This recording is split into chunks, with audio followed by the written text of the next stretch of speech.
Concernant la fibrinolyse, donc c'est uniquement dans ST+. Là, la durée par rapport au début de la douleur est importante.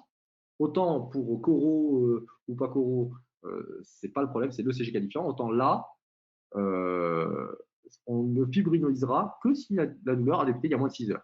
Ça peut être étendu jusqu'à 2 heures, mais vraiment moins de 6 heures, surtout pour la fibrinolyse. Si on a plus de 6 heures, en fait, la question de ce délai-là, elle est moins importante. Donc, la première étape, avant de se dire quel est le délai, c'est limite, depuis combien de temps il a mal?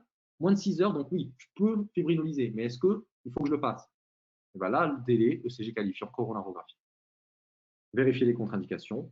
Et une fois, j'avais posé une question, donc j'avais fait un cas clinique où le patient fallait le fibrinoliser. Et dans les propositions, c'était est-ce qu'il faut le fibrinoliser? Est-ce qu'on fait un transport immédiat vers un centre de coronarographie? Et les gens avaient coché fibrinolyse, mais n'avaient pas coché transport immédiat vers un centre de coronarographie. Quand on fibrinolise, on ne le laisse pas là où on fibrinolise. On le transporte aussi immédiatement vers un centre de coronarographie. On fait aussi les deux, on fait les deux, d'accord? On fibrinolise et si ça se trouve, ça ne va pas marcher. À ce moment-là, on fera une coro de sortage. Si ça marche, tant mieux, mais on fera quand même une coro assez rapidement, d'accord, dans les 24 heures. On appellera une coro facilitée. Okay, donc oui, on fibrinolyse, mais aussi on l'envoie immédiatement vers le centre de coro. Et après, c'est aspirine. Là, c'est le clopidogrel cette fois-ci, à une dose un peu diminuée. Et puis, de l'héparine.